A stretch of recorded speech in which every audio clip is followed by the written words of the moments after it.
네, 안녕하십니까. 목포 출신 국회의원 김원입니다. 총리님께 총리님 나가셨네요.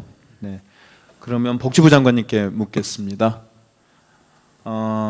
네. 총리님을 비롯해서 복지부, 그다음에 질본 등 공무원들의 노력으로 그동안에 코로나19가 잘 방어되고 있었습니다. 그렇지만 최근에 코로나19가 다시 확산세로 돌아섰습니다. 올해 봄에 1차 대유행 때보다 훨씬 심각한 상황인데요. 지난 8월 14일 수도권을 중심으로 확진자 수가 100명을 넘더니 20일에는 288명, 20일에는 324명을 거쳐 어제 23일에는 397명의 확진자 수가 발생했습니다. 이런 상태에서 코로나19 재확산은 자칫하면 우리 사회 자체가 멈출 위기에 처할 수도 있다. 이런 국민적 불안감이 극에 달하고 있는 상황입니다. 우리 복지부 장관께 묻겠습니다. 이번 코로나19 재확산의 원인을 무엇으로 파악하고 있습니까? 예, 저희들은 이제 방역 대책을 해오면서 가장 불안해하는 것이 감염 경로를 모르는 사례가 어느 정도 비율을 차지하느냐였습니다. 그리고 또 혹시 우리가 모르는 사이에 방역 사각지대가 있어서 거기에서 집단 감염이 일어날 것을 염려해서 항상 선제적으로 취약한 집단들을 미리 검사를 해왔습니다. 예를 들면은 노숙자 집단이라든지 또는 외국인 근로자들이라든지 이런 분들은 한번 발병이 되면 그 집단 내에서 확산될 가능성이 크기 때문에 선제적으로 조치를 하고 검사를 해왔습니다. 그런데 늘 한 5%에서 10% 정도의 감염 경로를 알 수 없는 그런 사례들이 있어서 지역사회 어딘가에는 우리가 포착하지 못하는 감염자들이 있을 것으로 그렇게 걱정을 해왔습니다. 그런데 8월 12일 처음으로 이제 특정 종교 집단에서 한 명의 확진자가 나오고 난 뒤에 그 사람을 추적하는 과정에서 이미 3번 내지 4번 정도는 감염이 확산되어 있는 그 집단 내에서 확산이 되어 있다는 것이 발견이 되었고, 그 교회를 중심으로 또 그 다음에 8월 15일에 있었던 광화문 집회가 같이 연결되면서 급속도로 이게 확산되는 그런 계기가 만들어졌던 것으로 저희들은 파악을 하고 있습니다. 네, 우리 장관님께서 굉장히 조심스럽게 말씀 주시고 있는데 제 본의원이 판단하기에는 코로나19 재확산의 가장 근본적인 첫 출발점, 첫 방아쇠는 사랑제일교회였습니다.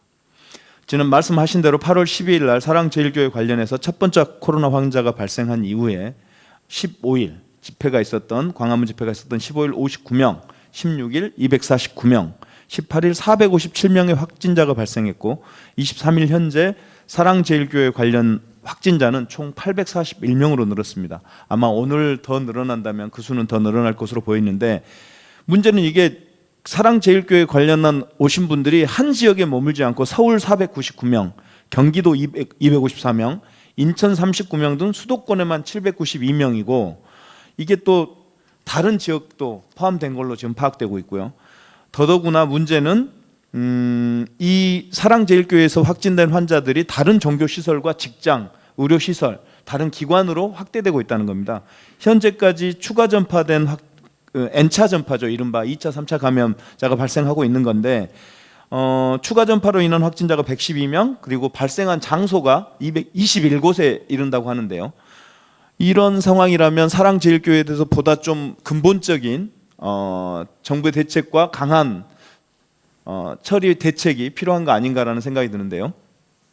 예, 이미 그 특정 종교 시설은 폐쇄가 되었고요.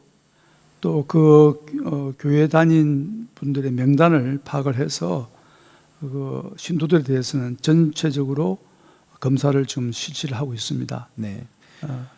그리고 그 명단을 확보하는 과정에서 여러 가지 좀 방해가 있었기 때문에 그에 대해서는 엄정하게 법적인 책임을 물을 것입니다. 네, 말씀 주신 대로 코로나19 확산의 또 하나의 경로가 8.15 광화문 집회입니다. 지난 15일 서울 광화문에서 열린 대규모 집회와 관련해서 확진자가 속출하고 있는데요. 방대본에 따르면 23일 현재 확진자가 32명 늘어 누적 136명으로 집계되고 있고요. 이 중에서 수도권이 31명, 서울 36명, 경기 40명, 인천 5명에 부산, 대구, 광주, 대전, 전남 뭐 이런 쪽에 감염 사례가 속속들이 나오고 있습니다. 이미 방역 당국에서는 말씀 주신 대로 8.15 집회를 앞두고 일촉즉발의 상황이다. 대규모 유행으로 이루어질 수 있는 엄중한 상황임을 경고했음에도 불구하고 정광훈 목사와 사랑제일교회 그리고 보수 진영에서는 8.15 광화문 집회를 강행했고요. 이 집회 과정에서 사회적 거리두기를 무시하고 마스크를 쓰지 않고 심지어 마스크를 쓰지 않은 채 마이크를 돌려 쓰는 등 이런 기본적 방역 수칙을 지키지 않았습니다. 결국 전국 확산의 주범이 되고 있는데요. 이번 8.15 집회에서 참여한 정광훈 우리 목사, 주옥순 대한민국 여성부대 대표, 그 다음에 엄마부대 대표, 그 다음에 신혜식 신혜한수 대표, 차명진 전 의원 등도 코로나 확진으로 나타났죠. 네, 그렇습니다. 저희들이 뭐 특정인을 금명하는 것은 좀 어렵습니다만은 8.15 그 광복절 때 대규모 집회가 있는 것에 대해서 굉장한 우려를 표명을 하고 집회 금지를 이미 서울시 차원에서도 집회 금지 명령을 내렸습니다. 그럼에도 불구하고 그런 사태가 벌어진 것에 대해서는 매우 안타깝고 방역당국으로는 정말 당혹스러운 일이 벌어진 것으로 그렇게 파악이 되었습니다. 이런 그 방역 당국의 우려와 만류에도 불구하고 집회를 강행했던 이들이 코로나19 확산의 책임을 인정하기는커녕 즉 사과와 반성은 한마디도 없이 거기에 한술 더 떠서 가짜 뉴스를 생산하고 있죠. 정광훈 목사는 유튜브 방송을 통해서 코로나19 확산이 북한의 테러라고 주장하고 있고 또 어떤 분은 보건소가 진단 결과를 조작한다고 가짜 뉴스를 퍼뜨리고 있습니다. 이는 명백한 공권력에 대한 도전으로 보이고요. 감염병 예방법 위반 아닙니까? 예, 뭐 가짜 뉴스는 이 방역을 해가는 당국으로서는 방역 정책의 어떤 유효성을 떨어뜨리는 아주 저해 요소입니다. 그래서 그 부분에 대해서는 모든 분들이 사실에 기초해서 말씀들 해주시길 바라고 가짜 뉴스를 생산하지 않도록 요청도 할 뿐만 아니라 방송통신위원회를 중심으로 가짜 뉴스에 대해서 강력히 단속을 할 것으로 저희는 기대하고 있습니다. 네, 대통령께서 말씀하셨듯이 공권력이 살아 있음을 보여주시기를 바랍니다. 그래서요, 우리 장관께 묻겠습니다. 정부의 방역 작업을 대놓고 방해한 사람들, 그리고 코로나19와 관련한 유언비어와 가짜 뉴스를 퍼뜨리는 사람들에 대한 처벌이 필요하다고 보이는데 이분들에 대해서 즉 국민들의 생명과 안전을 위협하고 있는 이자들에 대해서 모든 법적 수단을 동원해서 합당한 처벌과 배상 요구를 해야 된다라고 하는 국민적 요구가 있는데 어떻게 하실 계획입니까? 예, 뭐 저희들도 법에 의해서 상한 조치를 강력하게 취해 나가겠습니다. 네, 지금 정부가 그리고 우리 방역 당국에서 여러 차례 그리고 서울시가 함께 여러 차례 이분들에게 사실은 교인 사랑제일교회 교인 명단과 방문자 명단 그리고 광화문 집회 참석자 명단들을 달라고 요구를 했었죠 그동안. 그리고 일관되게 협조 요청을 해왔음에도 불구하고 명단 제출을 하지 않고 진단 검사를 거부하고 심지어 확진자가 도주하는 격리된 장소를 이탈해서 도주하는 사례까지 발생했었죠. 네, 그렇습니다. 네, 그 사이에 저희들은 결국 2차 대유행의 위험이 있는 골든타임을 놓치게 된 거죠. 예, 뭐 아직 2차 대유행까지 간 것은 아니지만 아주 위기 순간에 서 있는 것은 분명한 사실. 그러니까 그때 당시에 사랑제일교회와 정광훈, 주옥순 등 이런 보수 진영의 협조가 있었다면 지금의 위기는 없을 수 있었죠.